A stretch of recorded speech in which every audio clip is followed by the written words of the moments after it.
بسم اللہ والصلاة والسلام علی رسول اللہ۔ آج کا ہمارا موضوع جانور کو ذبح کرنے کا شرعی طریقہ کیا ہے، یعنی کس طریقے پر جانور کو ذبح کیا جائے گا تو جانور حلال ہوگا، اور جانور کو ذبح کرنے کے آداب جنہیں مستحبات کہا جاتا ہے وہ کیا کیا ہیں۔ ہر شرعی عمل کو شروع کرنے سے پہلے اس کے فرائض کا اور اس کے آداب، مستحبات وغیرہ کا جاننا ضروری ہوا کرتا ہے۔ ایسے ہی ذبح یہ بھی ایک شرعی عمل ہے۔ اس عمل کو کرنے سے پہلے اس کے آداب کا اور اس کے فرائض کا جاننا ضروری ہے۔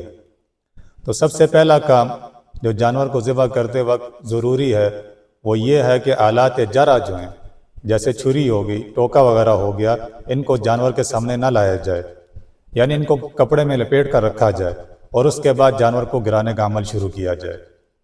لیکن جانور کو گرانے سے پہلے ضروری یہ ہے کہ جانور کو کسی مضبوط چیز کے ساتھ باندھا جائے، جیسے درخت وغیرہ ہو گئے یا کوئی ایسی مضبوط چیز جس کو جانور لے کر بھاگ نہ سکے، اور اس کے بعد جانور کو گرانے کا عمل شروع کیا جائے۔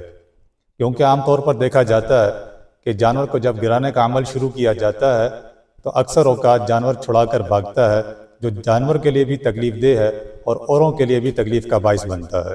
تو اس لیے جانور کو گرانے سے پہلے اس کو مضبوط چیز کے ساتھ باندھنا ضروری ہے، اس کے بعد گرانے کا عمل شروع کیا جائے۔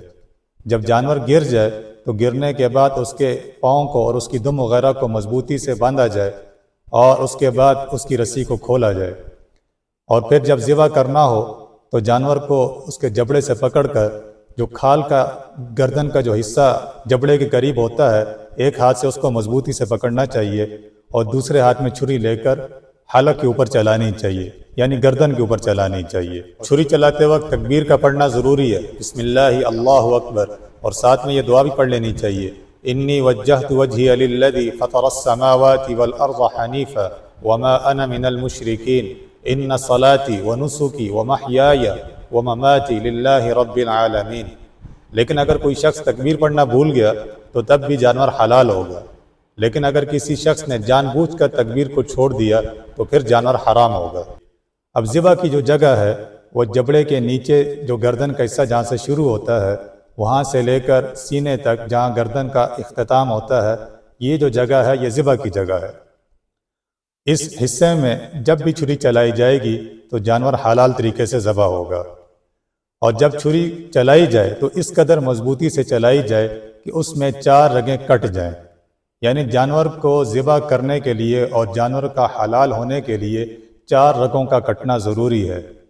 2 رگیں تو خون کی ہوا کرتی ہیں کہ جن سے خون نکلتا ہے، اور ایک رگ جسے خوراک کی نالی کہا جاتا ہے، اور ایک رگ سانس کی نالی۔ یہ جو سپرنگ والا حصہ ہوتا ہے جانور کی گردن کے اندر، اس کے اندر یہ دونوں رگیں پائی جاتی ہیں۔ تو یہ 4 رگیں جب کٹیں گی تو اس کے بعد جانور حلال ہوگا، اور جانور کو جب آپ چھری چلائیں گے اسی گردن کے اوپر تو یہ 4 رگیں فوراً کٹ جایا کرتی ہیں، یعنی جو ذبح کی جگہ ہے اس میں جب چھری چلائی جائے گی تو یہ 4 رگیں اسی ٹائم فوراً کٹ جایا کرتی ہیں، اس کو ڈھونڈنا نہیں پڑتا ہے۔ اور جب جانور ذبح ہو جائے اور اس کا فاسد خون نکلنا شروع ہو جائے تو اس کو چھوڑ دینا چاہیے۔ اکثر اوقات قصائیوں کو دیکھا گیا ہے کہ وہ جانور کو جلد مردار کرنے کے لیے، جلد اس کے حصے سے سانس کو ختم کرنے کے لیے گردن کی ہڈی کو توڑتے ہیں، وہ ہڈی جس کے اندر حرام مغز پایا جاتا ہے، اور حرام مغز کو کٹ کرتے ہیں تاکہ جانور جلدی بے جان ہو جائے۔ تو یہ مکروہ ہے، اور بعض حضرات نے اس کو مکروہ تحریمی کہا ہے، یعنی حرام کے قریب کہا ہے۔ ایک تو یہ شرعی طور پر بھی غلط ہے، اور دوسرا طبی طور پر بھی اس کو نقصان دہ کہا گیا ہے، اس لیے کہ جب جانور کی 4 رگیں کٹتی ہیں اور ہڈی کو اگر نہ توڑا جائے اور حرام مغز کو نہ کاٹا جائے تو جانور کی روح جو ہوتی ہے یا اس کا سانس جو ہوتا ہے وہ آرام سے نکلتا ہے، اور جانور کے جو اعضاء ہوتے ہیں ان کے اندر حرکت پائی جاتی ہے۔ اس حرکت کی وجہ سے جانور کے جسم کا جتنا بھی فاسد خون ہوتا ہے وہ سب نکل جایا کرتا ہے، بنسبت اس کے کہ جب اس کے گلے کی ہڈی کو توڑا جائے اور اس کے اندر حرام مغز کو کٹ کیا جائے تو جانور کی حرکت فوراً ختم ہو جایا کرتی ہے، اور فاسد خون جو ہے وہ جانور کے گوشت میں سرایت کر جاتا ہے، جو طبی طور پر بھی انتہائی نقصان دہ شمار کیا جاتا ہے۔ تو رسول اللہ صلی اللہ علیہ وسلم کا طریقہ یہی تھا کہ آپ 4 رگیں کاٹتے تھے اور اس کے بعد جانور کو چھوڑ دیا کرتے تھے۔ اب جانور کی جو جسم کی حرکت ہے وہ جانور کا جتنا بھی فاسد خون ہے وہ نکال دیا کرتی تھی، اور اس کے بعد اس گوشت کو دھوتے نہیں تھے کیونکہ فاسد خون نکل چکا ہوتا تھا۔ تو آپ علیہ السلام اسی گوشت کو ہنڈیا میں رکھ کر پکواتے اور اسی کو استعمال فرماتے تھے۔ اب جو گوشت بغیر دھوئے استعمال کیا جاتا ہے اس کے 2 فائدے ہوا کرتے ہیں۔ ایک تو وہ گلنے میں آسان ہوتا ہے، دوسرا وہ ذائقے میں بھی لذیذ ہوا کرتا ہے بنسبت اس گوشت کے کہ جس کو دھو دیا جائے تو وہ گلنے میں بھی تاخیر کا شکار ہوتا ہے اور ذائقے میں بھی تبدیلی آ جاتی ہے۔ اس لیے ہر عمل میں رسول اللہ صلی اللہ علیہ وسلم کا جو طریقہ ہے اسی کو اپنانا چاہیے۔ اس میں دنیاوی فائدے بھی ہیں اور اخروی فائدے بھی ہیں۔ اب جن لوگوں کو گوشت میں سمیل کا مسئلہ آتا ہے اور وہ گوشت سے سمیل محسوس کرتے ہیں، اس کی وجہ بھی یہی ہوا کرتی ہے کہ کسائی حضرات گردن کی ہڈی توڑ کر حرام مغز کو جو کٹ کرتے ہیں اس کی وجہ سے فاسد خون گوشت میں سرایت کر جاتا ہے اور بعد میں وہ سمیل کا سبب بنتا ہے۔ تو اس لیے کسائی جب آپ کے جانور کو ذبح کر رہا ہو تو اس کو خاص طور پر یہ تنبیہ کرنی چاہیے کہ بھائی جب آپ جانور کو ذبح کرو گے تو 4 رگیں کٹنے کے بعد آپ جانور کو چھوڑ دو گے۔ بے شک جانور سانس نکالنے میں تاخیر کرے، آپ نے گلے کی ہڈی کو توڑ کر حرام مغز کو کٹ نہیں کرنا۔ جب اس عمل سے جانور کو ذبح کیا جائے گا تو پھر جانور شرعی طور پر بھی حلال ہو گئی ہوگا، لیکن ساتھ ساتھ وہ گوشت بھی اسمیل سے پاک ہوگا اور طبی نقصانات سے بھی پاک ہوگا۔ ذبح کے آداب میں سے یعنی مستحبات میں سے سب سے اہم اور مستحب عمل یہ ہے کہ قربانی کرنے والا جانور کو اپنے ہاتھ سے خود ذبح کرے، اس لیے کہ رسول اللہ صلی اللہ علیہ وسلم نے جب بھی قربانی کی ہے تو اپنے ہاتھ سے جانور کو ذبح کیا ہے۔ یہاں تک کہ حج کے موقع پر رسول اللہ صلی اللہ علیہ وسلم نے بے شمار جانوروں کو قربان کیا اور ان میں سے اکثر کو اپنے ہاتھ سے ذبح کیا۔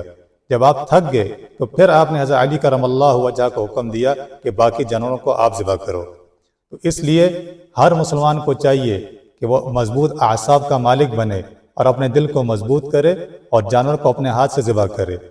اب آپ نے جو جانور کے ذبح کرنے کا طریقہ سنا ہے اور اگر سمجھ لیا ہو تو یہ آپ کو اس بات میں رہنمائی کرے گا کہ جانور کو ذبح کرنا کوئی مشکل عمل نہیں ہے۔ بس انسان کو مضبوط اعصاب کا مالک ہونا چاہیے اور گردن کے اوپر چھری رکھ کر اس کو مضبوطی سے چلانا چاہیے۔ جب آپ مضبوطی سے چلائیں گے تو 4 رگیں خود بخود کٹ جائیں گی۔ اس میں آپ کو رگوں کے ڈھونڈنے کی ضرورت نہیں پڑتی ہے، بلکہ اللہ کا نظام ہی ایسا ہے کہ گردن کے اندر اللہ نے یہ 4 رگوں کو قریب قریب رکھا ہوا ہے۔ جو ہی چھری اس کے اوپر چلتی ہے تو یہ 4 رگیں فوراً کٹ جایا کرتی ہیں۔ تو آج کا نوجوان اور آج کے جو لوگ ہیں، آج کے مرد حضرات، وہ اس قدر کمزور ہو چکے ہیں، اور یہ کمزوری اصل میں ایمانی کمزوری ہے کہ دلوں میں ایمان کی قوت یہ ختم ہو چکی ہے۔ جب دل میں ایمان کمزور ہوتا ہے تو انسان کا دل بھی کمزور ہو جایا کرتا ہے اور انسان کے اعصاب بھی کمزور ہو جایا کرتے ہیں۔ رسول اللہ صلی اللہ علیہ وسلم کے زمانے میں عورتیں اپنے ہاتھ سے قربانی کیا کرتی تھیں، مرد تو دور کی بات، عورتیں بھی اپنے ہاتھ سے قربانی کرتی تھیں۔ اور آج کا زمانہ یہ ہے کہ ہم کہتے تو یہ ہیں کہ ہم رسول اللہ صلی اللہ علیہ وسلم کے امتی ہیں اور ہم مسلمان ہیں، لیکن ہمارے دل وہ مسلمانوں کے دل نہیں ہیں۔ مسلمان کا دل مضبوط ہوا کرتا ہے، اس کے اعصاب مضبوط ہوا کرتے ہیں۔ اب جس آدمی کا دل کمزور ہو اس کے لیے نبوی نسخہ یہ ہے کہ اللہ کا ذکر کثرت سے کرے۔ جس قدر اللہ کا ذکر کثرت سے ہوگا اس قدر دل مضبوط ہوگا۔ تو میں نے کئی نوجوانوں کو دیکھا ہے، یہاں تک کہ ذبح تو دور کی بات، جب جانور ذبح ہو رہا ہو تو وہ اس کا خون دیکھنا بھی پسند نہیں کرتے، اور اکثر نوجوانوں کو چکر آ جایا کرتے ہیں۔ تو یہ کیا ہے؟ یہ ساری کی ساری ایمانی کمزوری ہے۔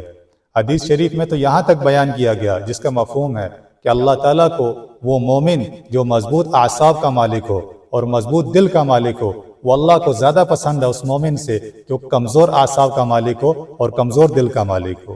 تو اس لیے میرے بھائی، ہر بندے کو چاہیے کہ وہ کوشش کرے کہ اپنے دل کو اور اپنے اعصاب کو مضبوط کرے اور اپنے جانور کی قربانی خود کرے۔ وما علینا الا البلاغ۔